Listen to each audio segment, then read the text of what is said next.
ажлын түүх аягүй богино учраас дөнгөж ирж байгаа хүмүүс иншуренсаа яаж авах вэ, кредит картаа яаж авах вэ? Тэр асуудалтайгаа ингээд тулгараад ингээд явж идэг, бас нь явцдаг. Тэгээ яг хэрэглүүгээ орог ингүүд үр хөвгөдгээд тэгээ яг өөрийн гэсэн бизнесээ эрхлээд мөнгө хийх боломж бололцоо арай бага юм болоо гэж бид харсан юм.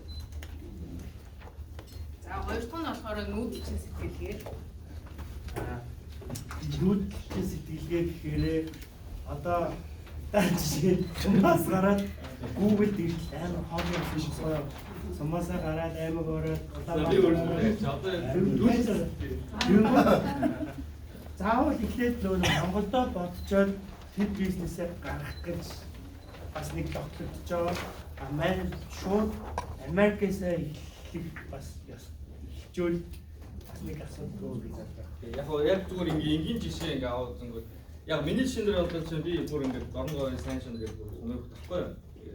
Тэгээ ингээд 10 жилийн төгслөө Улаанбаатар орлоо сургууль сурлаа. Тэгээд Хомдод сургууль ажиллаа. Дараа буцаж ирээд мастер авлаа. Тэгээ ингээд яг төгссөн компанид ажиллаж байгаа гот би 31 2-д хүрч байгаа байхгүй. Тэнгүүд нөгөө компанид бас нэг 4 жил ажиллаа, нэг 5 жил ажиллаа, нэг туршлага төлөвлөлээд нэг ингэж том компанид ингэж явдаг ч юм нэг тийм юм аав штэ. Тэгээд тэрний дараачаас за яг өөрийн бизнес эхлүүлэгээ бодох гэх гээд байгаа байхгүй. Тэрэнгүүд за одоо бүр өөр ингээд тэрхүүмтний жишээг авъя те. Elon Musk үү. Тэднээс нь болохоор ингээд болцлын нэг болцлын систем байна. Болцлын систем нь угаасаа өөрөөр авсан. Хоёр болохоор тэр хүмүүс чинь юу гэдэг ихэнх нь Stanford энэ том сургуулиуд руу ингээд орох боломжтой. Ороод төгсөөд гараад ирсэн ч гэсэн 20-21 дээрээ нөгөө Google, Facebook, том компанид ороод 4 жил ажиллаж чинь одоо яг зарим биллионер баг тийм байлтаа. Одоо том компанид хийж орчоод 4-5 жил ерөнхийдөө ингээд юм авчаад гараад өөрийнхөө бизнес төлөвлөх ч юм уу. Тэнгүүд Монголын жишээн дээр ингээд аваад ингээд би 32 цаад орж ирж байгаа. Тэгэхээр тэн чинь баг 10 жилийн жагаад нэг 10 жил шиг 20-30 насны дээр яг нэг 20-с нэг ихтэй насны 20-с нэг 50 нас хүртэл байгаа шүү дээ. Тэрний яг 10 жилийг алдна гэдэг чинь өөр амар crucial point юм байна гэсэн юм үзээд тэгвэл тэр жилийг яаж багасгах вэ гэдэг бас амар чухал асуудал болов уу гэж бодсон. За гурав дахь нь community support буюу монголчууд цөөхөн. Одоо ингээд нэг бизнес хийгээд яхад Хятадууд бие биенийгаа дэмжиж, эсвэл Вьетнамууд бие биенийгаа дэмжиж тэгээ явдаг шүү дээ. Энэ дээр монголчууд бие биенийгаа дэмжиж жоохон цөөхүүлээ бас. Нүүдэлчин community ерөнхийдөө төстэй яг гэвэл монголчууд нүүдлээрээ ингээд тусдаа нэг жалж байгаа юм амьддаг байсан.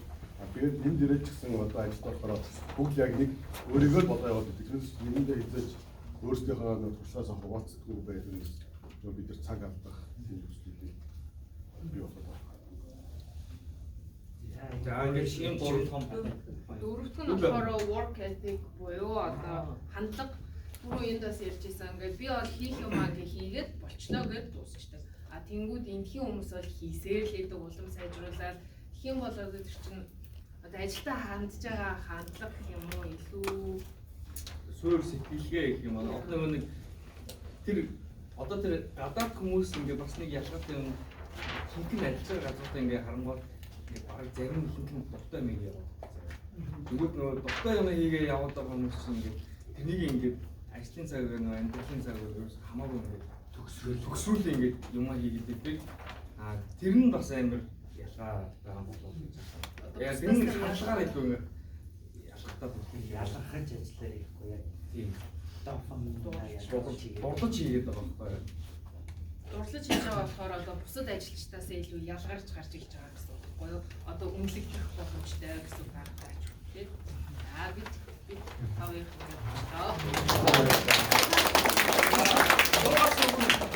Тэс асуулт авъя. Сөрөгчнээс асуулт.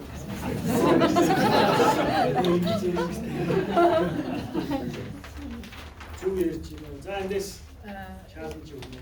Нэг хийх юмаа хийгээл болчлоо гэж боддог нь манайхны яг үндэстэн хоорондоо гаргадаг хандлага болохоос шүү. Одоо нэг өөр ажлуудад бол илүү баг бусад үндэстнээсээ илүү сэтгэлтэй ажиллаад байгаа юм шиг харагддаг ш. Тэрэн дээр одоо тэрэн дээр яг миний яг гарах гэдэг өнцөг болохоор нэг 10 жилдээ нөгөө нэг хичээл хийж байгаа даалгавар авч ирдэг штеп. Тэнгүүд даалгавар хийгдсэн байвал болдог гэх юм уу? Тэнгүүд би өөрөө хизээж ингээд explore хийгээд математикийн гарна юм гэж. Энэ яах юм гэж бодоогүй байна. Тэгвэл багш надад нэг юм даалгавар өгсөн. Би наад x квадратын гэхдээ хариуг л 17 гэдэг тоо одоо юу гэдэг 17 гэдэг хариу тэгээд 17 гэдэг хариуг нь яг 17 гараад байгаа гэдгийг бод гэж надад заахгүй байхгүй. 17 гарах гэж надад байхгүй. Тэнгүүд би яг тэр хандлага ингээд өөр ингээд юм дээр ингээд анзаардаг байгаа юм. Эдгэрийн боловсролын сэтгэлгээний биелүүлээд хасыг бол амар сайн биелүүлж өөрөөсөө яг нэг юм болох гэж хэвэл яг л бошин монголчууд одоо юу гэх юм мэдгүй миний хувьд тэнгүүд тэрнээсээ илүү бат гингүүд ингээд угаасаа миний ингээд багаас авсан ингээд болчихсон маань ингээд зууралаа болохгүй тэрийг ингээд хөл амар андаасан. За энэ баг нэг асуулт авъя юм байна. За нэг хоёр асуулт. Хилэр асуулт. Яс. Ихний асуудал байгаа шүү дээ. Цаашлын одоо үе айгүй блогинг түүхтэй монголчууд гэдэг. Окей. За тэгээд ер нь одоо яг тэрнээс шиг Google дотоод 30 ингээд энэ жил зарцуулж ингэж байгаа шүү дээ. Тэгэхэд одоо наашиг оюутан хүүхэд одоо яг одоо 21-22 дэх төгссөн шууд дахад та нарын багийн зүгээс одоо ямар нэгэн шийдэл гаргаж ирсэн. Одоо ихний асуудал дээр яг. Тэр нь бас тэрнийг яг бүрдүүлж яриаггүй. А гэхдээ тэрийг бол бас community support-нд дараад явах хэрэгтэй. Одоо юу гэдэг mentorship програм гаргаж юм уу те оюутнуудад бүрдүүлж юм. Би одоо 21 хүүхэд ороод ирвэл окей бас ингээд тэр хүүхдийн 10 жил алдах хүнээс нь жоох багсч байж болж байгаа юм байна. Нэг тиймэрхүү бас community support-ын тэрүүгээр юм. Унаас ирсэн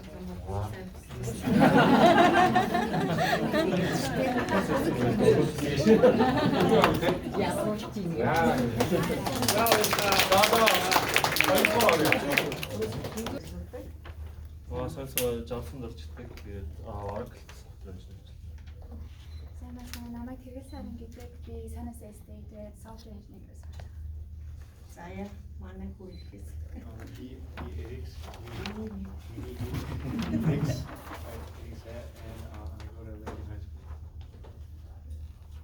Намайг Гатимер гэдэг Орогч дуртай. Тэгээд UCSC 3 дахь курсын оюутан ер нь computer science-аар сурдаг. Тэгээд AI machine learning focusтай. Наад ирсэн байв гэдэг дататай компани. Тэгэхээр бид хоорондоо ярилцаад ер нь Монгол хүн чөлтгөө ямар нэг хүн ингээд бизнес болъё гэдэг юм бол нэгт бол ер нь бол IT амар чухал. Одоо жишээл бид нар одоо ингээд цэцэрлэг хийгээд тэр хүн томлохгүй. Юу гэдэг тэр хүн болохгүй. Тэгээд ямар нэгэн ап ч юм уу юу ч гэдэг тэр ID-га олно гэдэг нь бол number 1 problem гэж бодсон. Тэгэнгүүтээ хоёр талаараа ингээд яг ингээд Монгол хүмүүс ингээд иммигрантууд гэдэг юмуд энэ legal limitation-ууд одоо hardless гэдэг юм уу те энэ одоо ингээд визагаа явах уу те одоо F1-ээр ирсэн J1-ээр ирсэн юугаар ч ирсэн тэгээд ингээд яг нэг бизнес хийж болох визтэй болтлоо аягүй цагалдаж байгаа. Тэгэнгүүтээ дараа нь ингээд хууль төмөө ойлгоод ингээд бизнесээ явуулна гэдэг нь өөрөө тэр бол аягүй том limitation болж байгаа гэж харсан. Тэгэнгүүтээ тэрний дараад нь болохоор ер нь ингээд явж эдрийг ингээд network gap зангидж байгаа юм уу? Тэгээд дараагийн асуудал руугаа оронгод бид нар ингээд энийг ихлээр давж байгаа шүү дээ. Ингээд бид нар амар олон certificate хийх хэрэгтэй, бизнес хийх гингүүд. Тэгээд тэрийгээ давчлаа гингүүд давахын тулд биднэрт ингээд networking gap байгаа байхгүй юу? Бид нар яаж одоо ингээд бид нар хүний оронд ирчээд тэгээд өөрсдийн гэсэн community багтай учраас өөрсдөө хоорондоо network хийхин тулд ингээд жижигхэн section гаргасан. Тэгээд mentorship одоо чаддаг хүмүүс нь чаддгуудаа туслаад менторлоод явж болно. Эсвэл менежмент бас хийж болно. Тиймээс одоо бизнесийн менежмент нэр тусалдаг ч юм уу эсвэл хоорондоо одоо би ийм бизнес хийж байгаа, энэ ийм хүн бизнес хийж байгаа тэнгууд одоо магадгүй бартераар ингэж хийж юм уу тэгээд тэр collaboration дээр бол аягүй туснаж болсон. Тэгээд энэ ID-н дээр болохоор би одоо шил 1000 ID-тэй байлаа. Тэрийг нь хамт хийх human resource байхгүй байх юм болохгүй. Тэгээд тэрэн дээр бол одоо ингэж өгсөн. Тэгээд яг funding гэдэг том асуудал байгаа. Энэ болохоор яг жижиг дунд бизнес дээр аягүй том бол асуудал болох байх. Хэрвээ үнэхээр яг супер ID-тэй байх юм бол мөнгө бол уусаа хасаг үлж байгаа. Тэгээд тэр бол жижиг асуудал. Бид нар ерөнхийдөө энийг яаж гаргаж ирсэн бэ гэхээр манайд бас нэг бизнес эрхлэгч ихч маань байгаа. Тэгээд ер нь бид нарт ингээд яг жинхэнэ амьдрал дээр real world бизнес эрхлэхэд ямар хуу асуудал тулгардаг тэрийг бас товч бас танилцуулсан. Та тэр талаар хальт өөрийнхөө daycare бизнесийнхаа талаар танд яг нэг хамгийн түрүүнд тулгамсан асуудал чинь ингээ фандинг байсан гэдэг чинь. Тэг яг бидний хувьд болохоор хамгийн гол юм чинь нөгөө байр л хэрэгтэй шүү дээ. Байр нь байх юм бол хүүхдүүдэд хангалттай ирэх боломжтой байхгүй. Тэгэхээр байр гэхээр яг нэг одоо бид нэг байрд хүрээслээд байгаа. Тэгээд тэрийг ягаад бидний одоо манай гэхэд дараа жил 3-4 дараа 27 онд 3-4 бүртгүүлсэн байгаа мөртлөө бид нэг ихээр авч чадахгүй. Тэгэхээр бид нэг байраа томсгох санаатай. Тэгэхээр томсгохоор мөнгө байхгүй тий. Эсвэл тэр боломжгүй болохоор тэрэн дээр хамгийн гол асуудал байдаг байхгүй. Тэгэхээр бид нар миний бодлоор болохоор яг нийлээд нэгдээд хамгийн гол юм нөгөө тэр хиний хэлдгээр юу лээ? Brothers юу гэдэг вэ? Brothers group гэдэг шиг нөгөө одоо гадаадынхан тэгээд байгаа шүү дээ. Энтэхгүй хятадууд хандхын ч үгүй тий. Нийлээд одоо бизнесээ болоод нэг бизнесээ томсгоод байдаг. Тэр л бол хамгийн их зөв юу юм уу гэж үзсэн. Тэгээ яг тэр бомтон болно гэхэд цэцэрлэгээрээ бид нар тэр бомтон болоход одоо бас юу юм чинь. Тэгэхээр тэр цэцэрлэгийнхаа тэр бомтон болно гэхээсээ илүү нөгөө түрүүний хурц зарддаг шиг тийм зарах тэр юмын л олох нь хамгийн гол айдиа олох нь хамгийн бидний гол шийдвэр юм уу гэж бодсон байхгүй юу?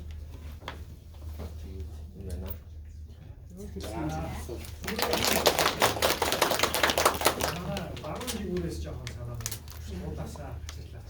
За өөр хүч нэмэх айдианууд байна. Тэр нөгөө франчайз амар том одоо 50 стейтэд үлээж байгаа явуулдаг daycare бол daycareтэй боломжтой гэх юм. Франчайз яг брэнд гэдэг нь гарч ирээ. Үнэхээр тэгээд нөгөө маркетингээ сайн хийгээд хүн болгон мэддэг байх юм бол энэ бас нөгөө санхүүжилттэй тэр бүх асуудлууд араас шийддэг байх. Тэгээ бас маш сайн тэр бүхнийг ингээд зангиддаг менежмент нэгдсэн гэдэг юм. Стандартыг гаргаж ирэх хэрэгтэй юм байна.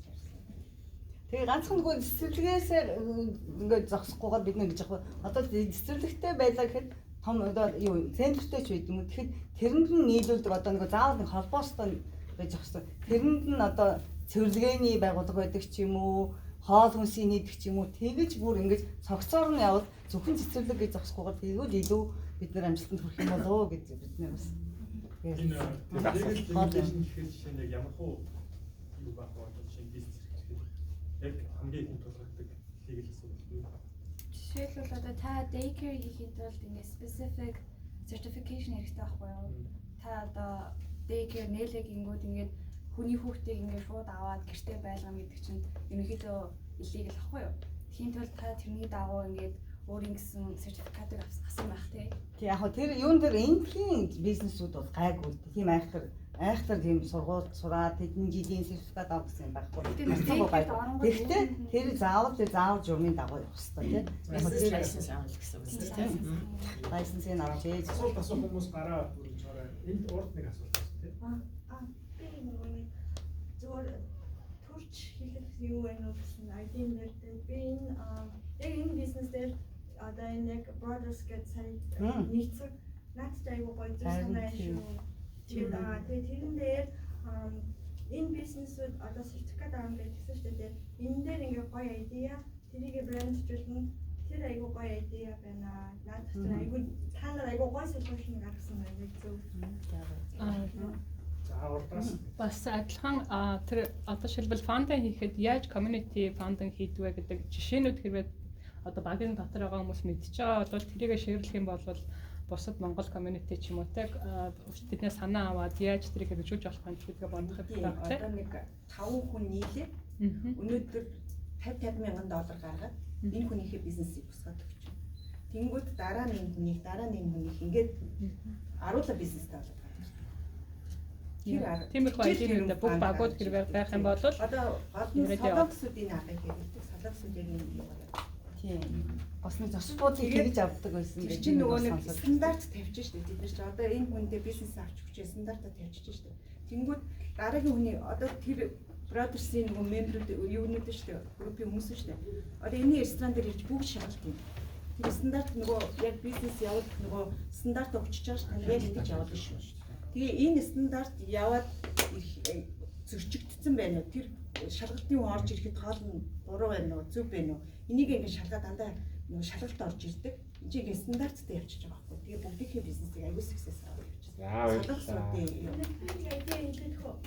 Яг нэг асуудал чинь бүр франчайз болоод бүр нэлээд хэмжээд гайхалтай амар гоё. Яг ингээд системтэй айгуу гоё хийсэн. Бүгд наад жижиг асуудлууд чинь байхгүй болоо.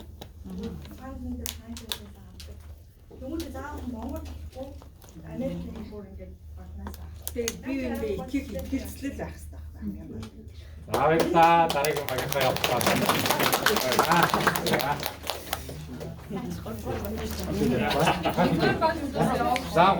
Нэг яваагүй. 9 2 3 Дараа л хамаагүй яваад байгаа юм шүү дээ. Тийм үү? яг нэг За. өөртөө Тий, яг ч өөртөө дөрөвж гарч ирснээр л юу яаж.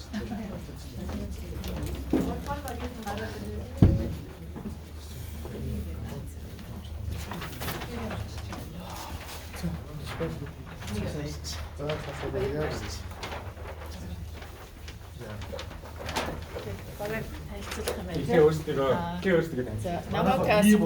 Намайг Суулмаа гэдэг би технологийн салбарт product manager хийдэг. Salesforce, Adobe, Microsoft гэсэн компанид ажиллаж байсан. Намайг инженер шиг IT инженер. Намайг Хамаа гэдэг стартап. Намайг зайдал хэрэгдэг би бас гэр цэцэрлэг ажилладаг юм аа. Мөнх зэрэг гэдэг software инженер. За. Манай баг эхлээд brainstorming хийгээд за ямар санаанууд байна. Санааж авах ямар проблемууд байна гэдгийг ингээд би бахан бичсэн байхгүй. Тэгээд дараа нь одоо энийг эмгэгтгээд нэг 3 яг хамгийн тулгамдсан гэсэн асуудлаа гаргаж ирсэн. Тэгээд тэр нь болохоор Strong Network Funding тэгээд Killer Business Idea гэж бид нэр товчилж гаргаж ирлээ л дээ. Тэгээд бид нэр хоорондоо бас жоохон юун дээр нэлээд санал зөрчиж айгүй цаг зарцуулж ярьсан гэхээр Killer Business Idea нь илүү чухал юм уу эсвэл Strong Network нь илүү чухал юм уу гэд та нараас энэ тал дээр хэлцэнэз. Тэгээд нэг хэсэг нь болохоор яагаад Strong Network нь хэрэгтэй юм бэ гэж бодсон гэхээр яг Strong Networkтэй байхад бас нөгөө нэг тийм Killer Business Idea гаргаж ирэхэд илүү амархан болно. Эсвэл ингээл ID-ийн зөндөө нэдэг тэрийг ингээд аль нь илүү хэрэгтэй, аль нь илүү явцтай байхаар байна гэдгийг ингээд тэр network-оос feedback аваад эсвэл ингээд олон хүмүүст ярих тусам ингээд тэрийг илүү ингээд шүүлтүүрээр оруулна шүү дээ, тий. ID-га тэгээд илүү боловсруулна. Тийм болохоор